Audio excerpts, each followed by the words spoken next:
ನೋಡ್ರಿ ಎಲ್ಲಾರು ಲಕ್ಷ ಕೊಟ್ಟು ನೋಡ್ರಿ. ಒಂದು ನೆಲದ ಉದ್ದ 5 ಮೀಟರ್, ಅಗಲ 4 ಮೀಟರ್ ಇದೆ. ಆ ನೆಲಕ್ಕೆ 3 ಮೀಟರದ ಚೌಕಾಕಾರದ ಕಾರ್ಪೆಟ್ ಹಾಸಲಾಗಿದೆ. ಕಾರ್ಪೆಟ್ ಹಾಸಲಾರದ ನೆಲದ ವಿಸ್ತೀರ್ಣ ಕಂಡುಹಿಡಿಯಿರಿ ಅಂದ್ರೆ ಇದೇನದಲ್ಲ, ಇದು ಕಾರ್ಪೆಟ್. ಇದು 3 ಮೀಟರ್. ಇದು ಚೌಕಾಕಾರದ, ಮ್ಯಾಲಿಂದು ಆಯತಾಕಾರದ.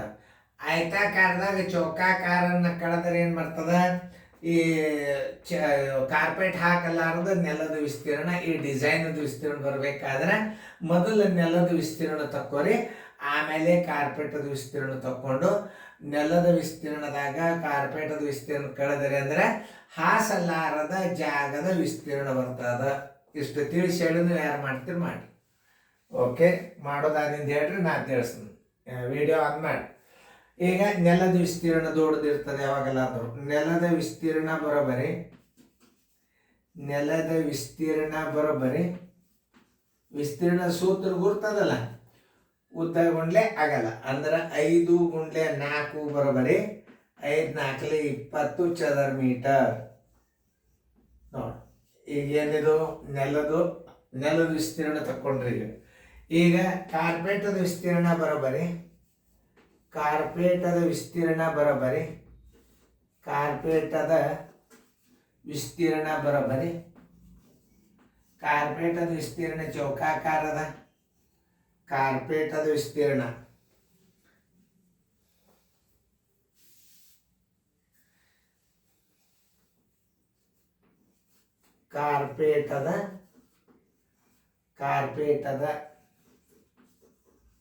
ಕಾರ್ಪೆಟದ ವಿಸ್ತೀರ್ಣ ಬರೋಬರಿ ಭುಜ ಗುಂಡ್ಲೆ ಭುಜ ಅಂದ್ರೆ 3 ಗುಂಡ್ಲೆ 3 ಬರೋಬರಿ 9 ಚದರ ಸೆಂಟಿಮೀಟರ್.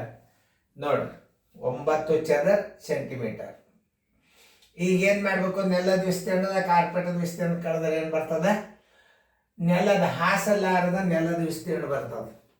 ಹಾಸಲಾರದ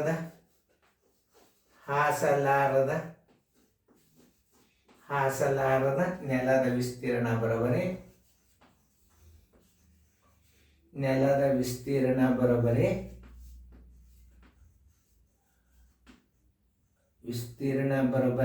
ಏನು 20 ಕಳೆ 20 ನೆಲದ ವಿಸ್ತೀರ್ಣ, 9 ಏನದ ಕಾರ್ಪೆಟದ ವಿಸ್ತೀರ್ಣ ಬರೋಬರಿ 11 ಚದರ ಮೀಟರ್ ಹಾಸಲಾರದ ವಿಸ್ತೀರ್ಣ.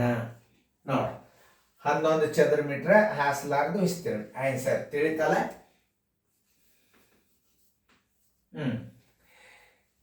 ಅದು ಮುಂದಿನ ಒಂದು ಆಯತದ ಸುತ್ತಳತೆ 500 ಮೀಟರ್ ಇದೆ. ಅದರ ಉದ್ದವು ಅಗಲಕ್ಕಿಂತಲೂ 50 ಮೀಟರ್ ಹೆಚ್ಚಿಗಿದೆ. ಹಾಗಾದರೆ ಆಯತದ ವಿಸ್ತೀರ್ಣ ಕಂಡುಹಿಡಿಯಿರಿ. ಅಂದ್ರೆ ಉದ್ದ ಅಗಲ ಕಂಡುಹಿಡಿಬೇಕು. ನೀವೀಗ ಉದ್ದ ಅಗಲ ಕಂಡುಹಿಡಿಬೇಕಾದ್ರೆ ಮೊದಲು ಏನು ಬೇಕು, ಸುತ್ತಳತೆಯ ಸೂತ್ರ ಬರಬೇಕು. ಆಮೇಲೆ ಉದ್ದ ಅಗಲಗಳು ಪ್ರಮಾಣದ ಚಂದಂಗೆ ತಿಳ್ಕೊಂಡು ನೋಡ್ರಿ, ಮಾಡ್ರಿ. ಎಲ್ಲರೂ ಬೋರ್ಡ್ ಕಡೆ ನೋಡ್ರಿ. ಆತಂದ್ರೆ ಗಣಿತ ಮಾಡೋದಾದ್ರೆ ಬೋರ್ಡ್ ಕಡೆ ನೋಡ್ರಿ. ಸುತ್ತಳತೆ ಎಷ್ಟದ ಬರ್ಕೋರಿ. ಮೊದಲು ಸುತ್ತಳತೆ ಬರೋಬರಿ ಪದ್ಧತಿ ಪ್ರಕಾರ ತಿಳ್ಕೊರಿ. ಸುತ್ತಳತೆ ಬರೋಬರಿ 500 ಮೀಟರ್. ಸುತ್ತಳತೆ ಬರೋಬರಿ 500 ಮೀಟರ್. ಉದ್ದವು ಅಗಲಕ್ಕಿಂತಲೂ 50 ಮೀಟರ್ ಹೆಚ್ಚಿದೆ. ಅಂದ್ರೆ ಅಗಲ ಏನ್ ತಿಳ್ಕೊಬೇಕು ನೀವು, ಎಕ್ಸ್ ಅಂತ ತಿಳ್ಕೊಬೇಕು. ಕೊಟ್ಟಿಲ್ಲವ, ಅಗಲ ಬರೋಬ್ಬರಿ ಎಕ್ಸ್. ಅಗಲಕ್ಕಿಂತಲೂ ಎಷ್ಟದ ಉದ್ದ ಅದನ್ನ ತಿಳ್ಕೊರಿ ಮೊದಲು. ಉದ್ದ ಬರೋಬ್ಬರಿ ಎಕ್ಸ್ ಪ್ಲಸ್ 50. ಅಗಲಕ್ಕಿಂತಲೂ 50 ಹೆಚ್ಚದ. ಅಂದ್ರೆ ಏನ್ ಕೇಳ, ವಿಸ್ತೀರ್ಣ ಬರೋಬ್ಬರಿ ಎಷ್ಟು. ವಿಸ್ತೀರ್ಣ ಬರಬೇಕಾದ್ರೆ ಏನ್ ಬೇಕು, ಉದ್ದ ಅಗಲ ಎರಡೂ ಭುಜಗಳನ್ನ ಕಂಡು ಹಿಡಿಬೇಕು ನೀವು. ಏನು ಉದ್ದ ಅಗಲ ಕಂಡು ಹಿಡಿಬೇಕು. ಸುತ್ತಳತೆ ಅದ ಸಿಕ್ಕೊಂಡದ. ಇದನ್ನ 2 ರೀತಿ ಒಳಗೆ ಸುತ್ತಳತೆ 500 ಮೀಟರ್ದ ಅಗಲ ಎಕ್ಸ್ ಅಂತ ತಿಳ್ಕೊಬೇಕು. ಯಾಕ, ಅಗಲಕ್ಕೆ ವರ್ಣನೆ ಮಾಡ್ಯಾನ. ಅಗಲಕ್ಕಿಂತಲೂ 50 ಮೀಟರ್ ಹೆಚ್ಚಿದೆ ಉದ್ದ ಅಂದ್ರೆ ಎಕ್ಸ್ ಪ್ಲಸ್ 50. ಅಂದ್ರೆ ಇದು ಅಗಲ ಎಷ್ಟದ ಅದಕ್ಕಿಂತಲೂ 50 ಹೆಚ್ಚದ ಅಂತಂದ್ರೆ ನೀವು ಹೆಂಗೆ ಹಚ್ಕೋಬೇಕು, ಅಗಲ ಎಕ್ಸ್ ಹಚ್ಕೋಬೇಕು, ಉದ್ದ ಎಕ್ಸ್ ಪ್ಲಸ್ 20 ಹಚ್ಕೋಬೇಕು. ವಿಸ್ತೀರ್ಣ ಬರೋಬರಿ ಅಷ್ಟು. ಅಂದ್ರೆ ನಿಮ್ಮ ಸುತ್ತಳತೆ ಸೂತ್ರ ಏನದ ನೋಡ್ರಿ. ಸುತ್ತಳತೆ ಬರೋಬರಿ 2 ದೊಡ್ಡ ಕೌಂಸ್ ಉದ್ದ ಪ್ಲಸ್ ಅಗಲ ಬರೋಬರಿ ಸುತ್ತಳತೆ. ಹಿಂಗೆ ಸೂತ್ರ ಹಚ್ಕೋಬೇಕು ನೀವು, ಅದನ್ನು ತಿಳ್ಕೊರಿ ಮೊದಲು. ಸುತ್ತಳತೆ ಕೊಟ್ಟಾನಂದ್ರೆ ಯಾವಾಗಾದ್ರೂ ಸೂತ್ರ ಹೆಂಗ್ ಬರಿಬೇಕು, ಹಿಂಗೆ ಬರಿಬೇಕು. ಈ ಕಡೆ ಸುತ್ತಳತೆ ಕಂಡಿಡಿಯಾಗಿ ಈ ಕಡೆ ಬರಿಬೇಕು. ಸುತ್ತಳತೆ ಕೊಟ್ಟಿದ್ದ ಅಂದ್ರೆ ಸೂತ್ರ ನೀವು ಕಡ್ಡಾಯವಾಗಿ ಹಿಂಗೆ ಹಚ್ಕೋಬೇಕು, ಅಂದ್ರೆ ನಿಮ್ಗೆ ಉತ್ತರ ಸಿಗ್ತದೆ. ನೋಡಿ, 2 ದುಂಡು ಕೌಂಸ್, ಉದ್ದ ಎಷ್ಟದ x + 50 ಅಂತೀರಿ, ಪ್ಲಸ್ ಅಗಲ ಎಷ್ಟದ x ಅದ, ಬರೋಬರಿ 500 ಮೀಟರ್ ಅದ. ನೋಡ್ರಿ, ಇಷ್ಟ್ರ ಮೇಲೆ ನಿಮಗೆ ಬೀಜಗಣಿತ ಬಂದಂಗೀಗ. ಇವೆಲ್ಲ ಕೂಡಿಸ್ಕೋರಿ. 2x ಗುಣಾಕಾರ ಮಾಡ್ರಿ, ಅದಕ್ಕೆ 2x plus 250 100 plus 2x ಬರೋಬರಿ 500. 2x ಕೂಡ್ತಾವ. 4x plus 100 is equal to 500. 4x is equal to 500 plus ಇದ್ದದ್ದು ಬರೋಬರಿ ಇಚ್ಕೋತಾನೆ -100 is equal to 400. ಈಗ x is equal to 400 divided by 4. 4 ಒಂದಲೇ 4 ನೂರ್ಲೆ ಬರೋಬರಿ x ಅಂದ್ರೆ ಎಷ್ಟಾಯ್ತು, 100 ಆಯ್ತು. x ಅಂದ್ರೆ ಏನಾಯ್ತು, x ಬರೋಬರಿ 100 ಆಯ್ತು. ಈಗ x ಅಂದ್ರೆ ಏನ್ ತಿಳ್ಕೊಂಡ್ರಿ, ಮೇಲೆ ಅಗಲ ಬರೋಬರಿ ಎಷ್ಟಾಯ್ತು, 100 ಮೀಟರ್ ಆಯ್ತು. ಉದ್ದ ಬರೋಬರಿ ಅಗಲ 100 + 50 ಹೆಚ್ಚದ ಅಂತಂದಾರ, ಬರೋಬರಿ ಎಷ್ಟಾಯ್ತು, 150 ಆಯ್ತು. 2 ಕೂಡಿದರೆ ಎಷ್ಟಾಯ್ತು, ಮೀಟರ್ ಆಯ್ತು. 150 ಆಯ್ತು. ವಿಸ್ತೀರ್ಣ ಬರೋಬರಿ ಉದ್ದ ಗುಂಡ್ಲೆ ಅಗಲ.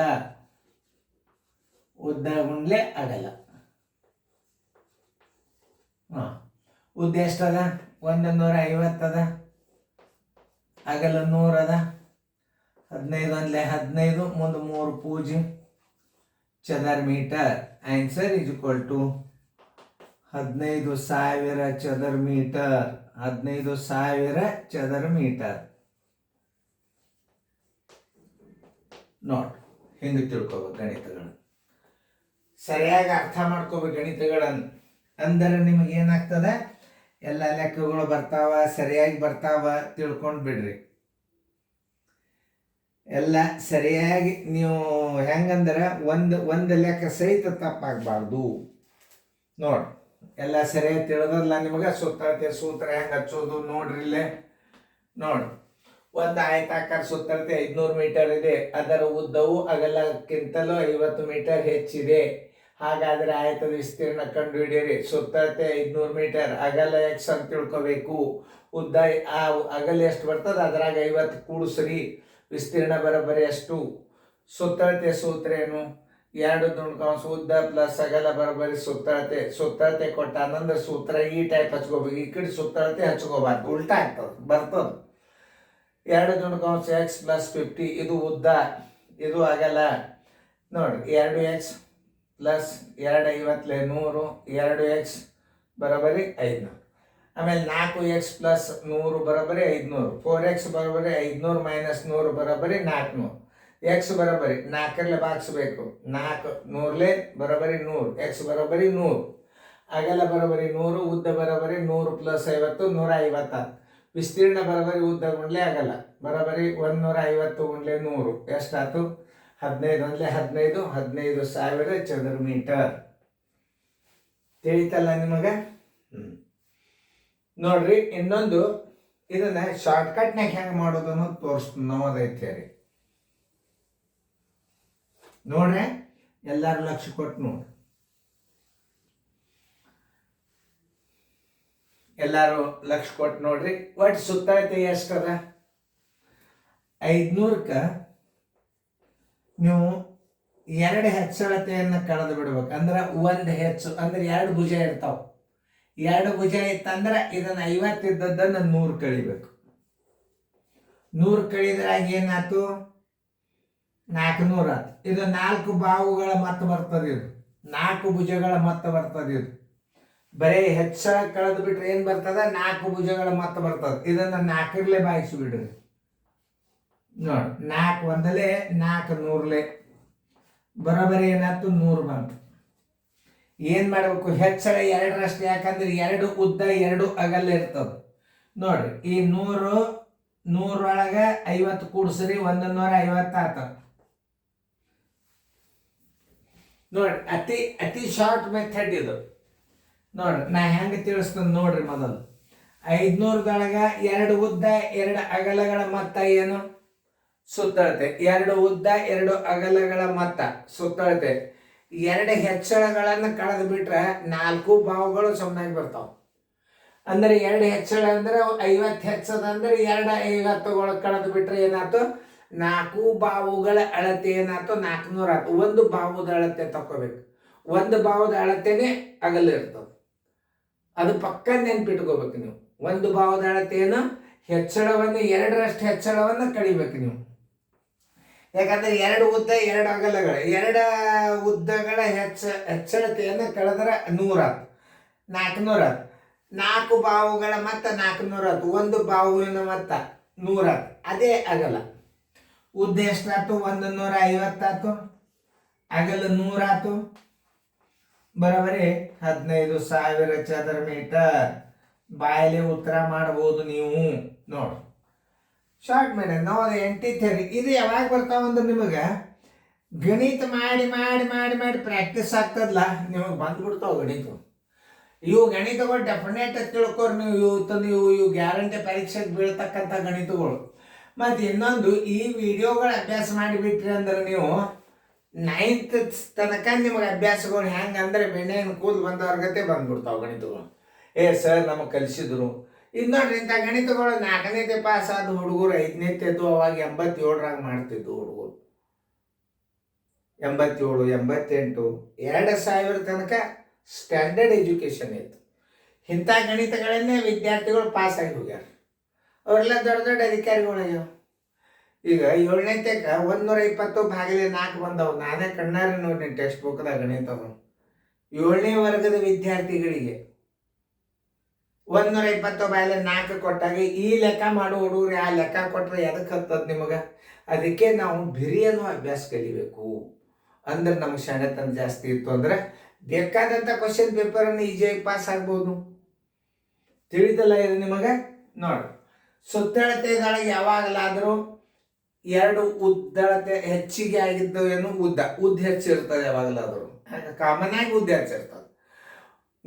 ಆ ಸುತ್ತಳತೆದಾಗ ಏನ್ ಮಾಡಬೇಕು? 2 ಅಳತೆ ಹೆಚ್ಚಳತೆಗಳನ್ನ 2 ಹೆಚ್ಚಿನ ಅಳತೆಯನ್ನು 2ರಷ್ಟು ಎಷ್ಟು ಹೆಚ್ಚು ಕೊಟ್ಟಾನ ಅದ್ರ 2ರಷ್ಟು ಕಳಿಬೇಕು. ಯಾಕಂದ್ರೆ ಉದ್ದಗಳು 2 ಇರ್ತಾವಿಲ್ಲ. ಇನ್ನೊಂದ್ಸಲ ತಿಳಿಸಿ ಹೇಳಿಕತ್ತನ್ನ.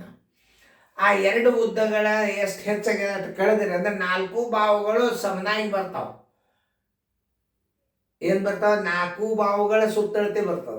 4 ಬಾವು ಅಂದ್ರೆ ಒಂದು ಬಾವು ಏನಿರ್ತದ ಅದನ್ನ ಅಗಲ ಅಂತ ತಿಳ್ಕೊಬೇಕು. 50 ಕೂಡಿಸಿದಾಗ ಅದು ಉದ್ದ ಆಗಿಬಿಡ್ತದ. ಅಗಲದಾಗ 50 ಕೂಡಿಸಿದ್ರೆ ಏನಾಗ್ತದ? ಅದು ಉದ್ದ ಆಗ್ತದ. ಆಗ್ಯದಿಲ್ಲ ನೋಡ್ರಿ. ಅದೇ ಒಂದು 50 ಇದಕ್ಕೆ ಕೂಡಿಸ್ರಿ, ಒಂದೇ ಭುಜ ಒಂದೇ ಅಗಲ ಒಂದೇ ಉದ್ದದಿಂದ ಗುಣಾಕಾರ ಮಾಡಬೇಕು ವಿಸ್ತೀರ್ಣ ಅಂದ್ರೆ. ಅಲ್ಲಿ 250 ಕಳೆದ್ರಿ, ಇಲ್ಲಿ ಒಂದೇ 50 ಯಾಕೆ ಕೂಡಿಸಿದ್ರಿ ಅಂದ್ರೆ ಒಂದು ಉದ್ದ ಒಂದು ಅಗಲದಿಂದೇ ವಿಸ್ತೀರ್ಣ ತೆಗಿಲಿಕ್ಕೆ ಬರ್ತದೆ. ಆ 100 ಏನಿದು ಅಗಲ, ಉದ್ದ ಏನದ 50 ಹೆಚ್ಚು ಮಾಡಿಬಿಡ್ರಿ, ಅದು ಉದ್ದ ಆಯ್ತು. ಉದ್ದಕ್ಕಾಗಲ್ಲ ಗುಣಾಕಾರ ಮಾಡಿ 15,000 ರೂಪಾಯಿ ಚದರ ಮೀಟ್ರ್ ಬರ್ತದೆ. 15,000 ಚದರ ಮೀಟ್ರ್ ಬಾಯಿಲಿಂದ ಬರ್ತದೆ. ಈ ಲೆಕ್ಕಗಳು ಬರಬೇಕಾದ್ರೆ ನೀವು ರಿವಿಷನ್ ಮಾಡಬೇಕು, ಪದೇ ಪದೇ ನೋಡಬೇಕು. ಈಗ ಇಲ್ಲಿ ನೋಡ್ರಿ, ಇದು ಆಯತಾಕಾರದ ವಿಸ್ತೀರ್ಣ ಚೌಕಾಕಾರದ ವಿಸ್ತೀರ್ಣ ಕಳೆದು ಬಿಟ್ರೆ ಏನ್ ಬರ್ತೀವಿ? ಇದು ಖುಲ್ಲಾ ಜಾಗದ ವಿಸ್ತೀರ್ಣ ಬರ್ತದೆ. ಹಿಂಗೆ ವೃತ್ತದಾಗ ಬರ್ತಾವ, ತ್ರಿಕೋನದಾಗ ಬರ್ತಾವ. ಎಲ್ಲಾ ನಮೂನಿ ಗಣಿತಗಳ ನಿಮ್ಗೆ ಆಕೃತಿಗಳನ್ನ ನೀವು ತಂದು ಕಲ್ತವ್ರಿ. 10th ತನಕ ನಿಮಗೆ ಯಾವುದು ಕೈ ಹಿಡಿಯಂಗಿಲ್ಲ ನಿಮ್ಮ ಗಣಿತಗಳು. ಕಲೀರಿ ನೀವು. ನಾವದೇ ಸೈನಿಕ್ ಸ್ಕೂಲ್ ತಲೆ ಅಂತ ತೆಗೆದು ಬಿಡ್ರಿ. ಅದು ಆ ಇರುವೆ 80 ಸೀಟ್ ಇರ್ತಾವ. ಜನರಲ್ ಮ್ಯಾರಿಟ್ ಕೇವಲ ಒಂದು 16 ಸೀಟ್ ಹೆಣ್ಣು ಗಂಡು ಕೂಡಿ ಬರುವುದು. ಅದ್ರಾಗ ಅರ್ಬನ್ ಕೋಟ, ರೂರಲ್ ಕೋಟ. ನವೋದಯ ಆಗಲಿಲ್ಲ ನಿಮ್ಮ ಹುಡುಗ ದಡ್ಡ ಅಲ್ಲ. ಇದನ್ನ ಕಲ್ತು ಹುಡುಗ ಶಾಣೆನೆ. ನವೋದಯ ಆಗಲಿ ಬೇಕಾದ್ರೆ ಬಿಡ್ಲಿ. ಯಾವ ನವೋದಯ ಕೋಚಿಂಗ್ ತಗೋತಾನ, ಸೈನಿಕ್ ಸ್ಕೂಲ್ ನವೋದಯ ಕೋಚಿಂಗ್ ತಗೋತಾನ, ಅವನು ನವೋದಯ ಆಗಲಿ ಬೇಕಾದ್ರೆ ಬಿಡ್ಲಿ, ಅವ ಶಾಣೆನೆ. ಅವ್ನಿಗೆ ಚಲೋ ಸ್ಕೂಲ್ ಬಿಟ್ರೆ ಅವ ಡೆಫಿನೆಟ್ ನಾಳೆ ಇಂಜಿನಿಯರು, ಡಾಕ್ಟ್ರು, ಬ್ಯಾಂಕಿನ ಆಫೀಸರ್ ಆಗೋದು 100% ಯಾವುದೇ ಸಂಶಯ ಇಲ್ಲ. ಈ ಅಭ್ಯಾಸನ ವಿದ್ಯಾರ್ಥಿಗಳಿಗೆ ಕಲಿಬೇಕು, ಕೊಡಿಸ್ಬೇಕು ಅನ್ನೋ ಭಾವನೆ ಎಲ್ಲರಿಗೂ ಬರಬೇಕು. ಈ ವಿಡಿಯೋ ಕೋಚಿಂಗ್ ಕ್ಲಾಸಾಗ ನೀವೇ ಪಾಲಕರು ನಮ್ಗಿಂತ ಶಾಣ್ಯರು ಇರ್ತೀರಿ, ನೀವೇ ಒಂದು ಸ್ವಲ್ಪ ಅಬ್ಸರ್ವ್ ಮಾಡ್ರಿ. ನೀವು ಈಗ ಅವರೆಲ್ಲ ಹಿಂದಿನ ಹುಡುಗರು ಇಂಥ ಅಭ್ಯಾಸನ ಕಲ್ತು ಹೋಗಿ ಆ ಲೆವೆಲ್ಗೆ ದೊಡ್ಡ ದೊಡ್ಡ ಆಫೀಸರ್ ಇದ್ದಾರೆ. ಅವ್ರು ಇರಲಿ, ಈಗಿನ ಅಭ್ಯಾಸಕ್ಕೆ ನೀವು ಈಜಿಯಾಗಿ ಉತ್ತರ ಕೊಡ್ತಾವೆ ಹುಡುಗರು. ಇದನ್ನು ಕಲ್ತು ಆದರೆ ಈಗಿನ ಪೇಪರ್ ಕಣ್ಣು ಮುಚ್ಚಿ ಬಿಡಿಸ್ಬಿಡ್ತಾವೆ ಹುಡುಗರು. ಯಾಕಂಗೆ ವಿದ್ಯೆ ಮಟ್ಟ ಕಡಿಮೆ ಆಗಬಾರ್ದು ಯಾವಾಗಲಾದರೂ. ಪ್ಯೂರ್ ಮೆರಿಟ್ ಸೆಲೆಕ್ಷನ್ ಇರಬೇಕು. ಒಂದು ಉದಾಹರಣೆ ಹೇಳ್ಬೇಕಾದ್ರೆ, ನಿಮಗೆ ಆರಾಮಿಲ್ಲ ಅಂದರೆ ಶಾನೆ ಡಾಕ್ಟರ್ ಹುಡುಕಾಡ್ಕೊತ ಹೋಗ್ತಾರೆ. ಅದನ್ನು ಅರ್ಥ ಮಾಡ್ಕೋಬೇಕು. ನಮಗೆ ಒಂದು ಶಿಕ್ಷಕ, ಒಂದು ಡಾಕ್ಟ್ರು ಇಬ್ಬರು ಪ್ಯೂರ್ ಮೆರಿಟ್ ಇರಬೇಕು. ಅಂದರೆ ವಿದ್ಯಾರ್ಥಿಗಳು ಶಾಣ್ಯರಾಗ್ತಾರೆ. ರೋಗಿ ಆರಾಮಾಗ್ಬೇಕಾದ್ರೆ ಮೆರಿಟ್ ಡಾಕ್ಟ್ರೇ ಇರಬೇಕು. ಮೆರಿಟ್ ಯಾರೇ ಇರಲಿ, ಎಲ್ಲ ಧರ್ಮದೊಳಗೆ ಶಾಣ್ಯರು ಇರ್ತಾರೆ. ಒಟ್ಟು ಮೆರಿಟ್ ಸೆಲೆಕ್ಷನ್ ಅಂತ ಹೇಳ್ತದ. ಮೆರಿಟ್ ಅಂದರೆ ಹೈಯೆಸ್ಟ್ ಪರ್ಸೆಂಟೇಜ್ ಇದ್ದವ್ರು ಡಾಕ್ಟ್ರು, ಹೈಯೆಸ್ಟ್ ಪರ್ಸೆಂಟ್ ಇದ್ದವ್ರು ಶಿಕ್ಷಕರಾದರು. ನಮ್ಮ ಶಿಕ್ಷಣ ಎಲ್ಲಿ ಬೇಕಾದಲ್ಲಿ ಧ್ವಜ ಹಾರ್ತವೆ. ಚೆಂದಂಗೆ ನೋಡ್ಕೊರಿ, ಚೆಂದಂಗೆ ಬಿಡಿಸ್ಕೊರಿ.